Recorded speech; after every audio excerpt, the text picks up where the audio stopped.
बोलिए श्री सतगुरुदेव भगवान की जय। साचे दरबार की जय। गुरु प्यारे साधकों, अनुभवों की श्रृंखला में मैं आपका एक बार फिर से स्वागत करती हूँ। यह अनुभव हमारे जीवन में क्या सीख लेकर आते हैं, हमें क्या दिशा दिखाते हैं और किस तरफ लेकर जाते हैं, यह आप सब भली भांति जानते हैं। इसलिए उसी श्रृंखला का एक और अनुभव मैं आप सबके लिए लेकर आई हूँ, जो आपको एक ऐसी दिव्य लीला महाराज जी की साथ साझा करेंगे कि जो आपके जीवन में इतनी दिव्यता भर देगा कि आप इसको अपने जीवन में उतारना ही पड़ेगा। तो चलिए आज फिर यह दिव्य अनुभवों की श्रृंखला का एक और दिव्य अनुभव श्रवण करते हैं।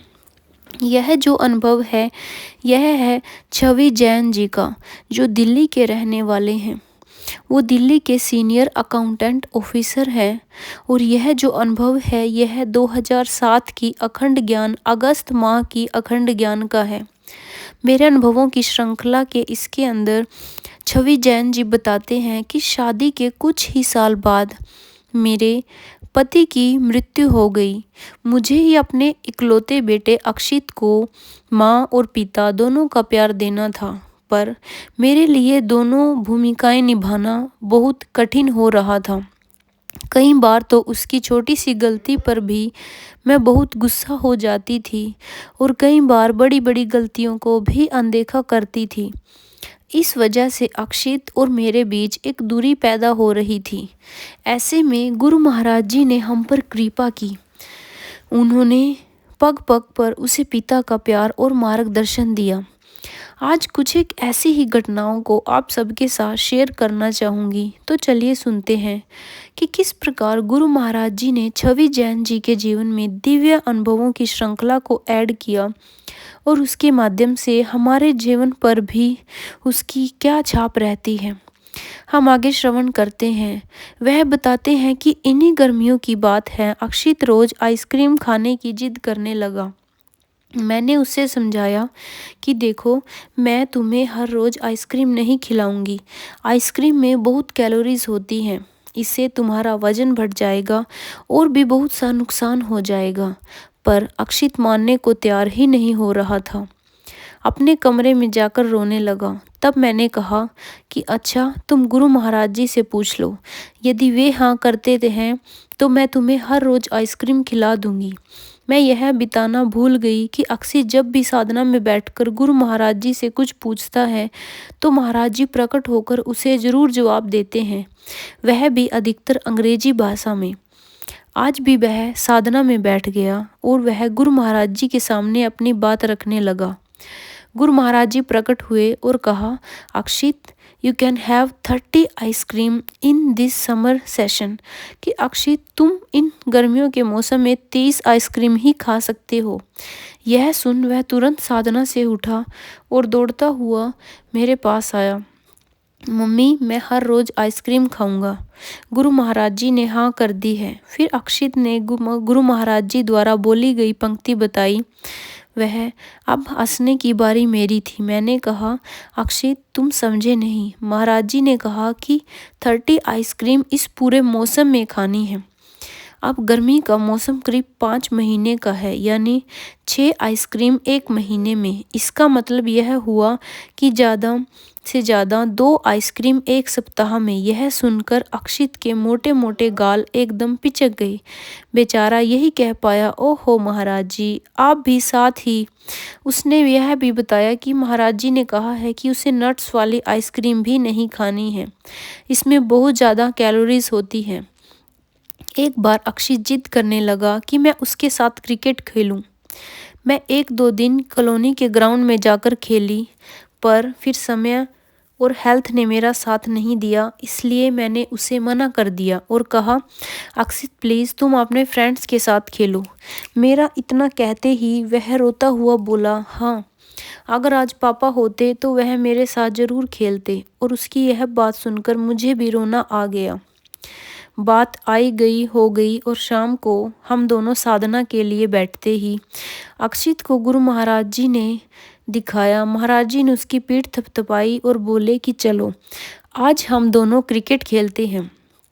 पहले तुम बैटिंग करना और मैं बॉलिंग, फिर मैं बैटिंग करूंगा और तुम बॉलिंग। इसके बाद गुरु महाराज जी अक्षित के साथ काफ़ी देर तक क्रिकेट खेले। जब वह साधना से उठा तो वह बहुत ज़्यादा खुश था और 30 अप्रैल अक्षित का जन्मदिन था। 2 दिन पहले उसने मेरे पास आकर कहा, मम्मी आप मेरे बर्थडे पर हर बार की तरह इस बार भी एक पार्टी दोगे ना? मैंने अपने दोस्तों को इनवाइट कर लूँ क्या? मैंने उसको समझाते हुए कहा कि देखो बेटा, पहले हमें ज्ञान नहीं मिला था, हमारे पास गुरु महाराज जी का सानिध्य नहीं था, इसलिए हम पार्टीज वगैरह में समय और पैसा बर्बाद करते थे। अब हम ऐसा नहीं करेंगे। उस दिन हम दोनों भवन जाएंगे, खूब ध्यान साधना करेंगे। जो पैसे पार्टी में खर्च होते थे उन्हें सेवा गुरु दरबार में हम दान करेंगे। अक्षित 2 मिनट के लिए तो चुप रहा, फिर खुशी खुशी बोला, हाँ मम्मा, मैं अपने दोस्तों से कह दूंगा कि इस बार मैं अपना बर्थडे तुम्हारे साथ नहीं अपने महाराज जी के साथ मनाऊंगा। मुझे अक्षित की सोच पर बहुत गर्व महसूस हुआ। फिर मैं अपने काम में व्यस्त हो गई, पर शायद अक्षित के इस बात को स्वीकार करना इतना सहज नहीं था और 2 दिन लगातार उसके मन में हलचल होती रही। यदि पार्टी होती तो कितना मज़ा आता, मैं केक काटता, सब मुझे बर्थडे विश करते, गिफ्ट देते, पर उसने मुझे ऐसा कुछ नहीं कहा। यदि कहा तो शायद मैं उसका दिल रखने के लिए पार्टी दे भी देती। खैर, उसका जन्मदिन आ गया। वह सुबह सुबह तैयार हुआ, हम दोनों भवन के लिए निकल गए। वहां पहुंचकर महाराज जी के स्वरूप के आगे प्रणाम किया, फिर साधना में बैठ गए। साधना में बैठने के कुछ मिनटों बाद ही अक्षित को अनुभव होना शुरू हो गया। उसने देखा कि थोड़ी समय की वजह से आज मैं इस अनुभव को यहीं रोक रही हूँ। इस अनुभव को मैं कल की श्रृंखला में पूरा करूँगी। इसमें हम सुनेंगे कि अक्षित को गुरु महाराज जी ने आगे क्या दिव्य अनुभव करवाए, क्या उनसे बात की, कैसे उसको समझाया, कैसे उसको मनाया। क्योंकि गुरु महाराज जी अपने हर एक साधक के साथ, चाहे वह बच्चा हो या बड़ा हो, जैसा हम गुरु महाराज जी को जिस भाव से बजते हैं, गुरु महाराज जी उसी भाव से हमें दर्शन देते हैं, हमारे साथ बातें करते हैं। तो गुरु प्यारे साधकों, एक बच्चे को भी गुरु महाराज जी ने कैसे हैंडल किया, आप भी इससे हमें सीखने को यही प्रेरणा मिलती है कि हमें अपने बच्चों को ऐसा ही बनाना है कि उनका ध्यान संसार की तरफ ज़्यादा ना रखकर करतार की तरफ रखें।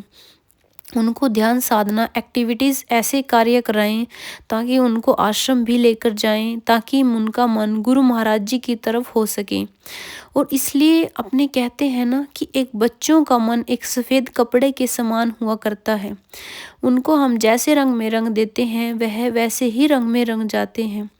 उनको बचपन से ही संग सेवा इसकी आदत डाल दें ताकि आगे चलकर उनके जीवन में इसको एक्सेप्ट करना बड़ी बात ना हो, वह उसको सहजता से यही अपना लें, अपने घर जैसा ही लगे। आश्रम भी तो गुरु प्यारे साधकों, आज के इस अनुभव को यहीं समाप्त करती हूँ।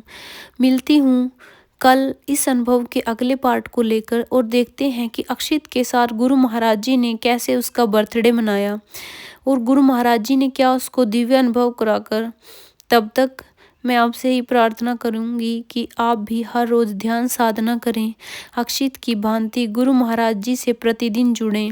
इसी के साथ सो बोलिए श्री आशुतोष महाराज जी की जय, साचे दरबार की जय, अशुपिता भगवान की जय। जय श्री राम, जय श्री राम, जय श्री राम।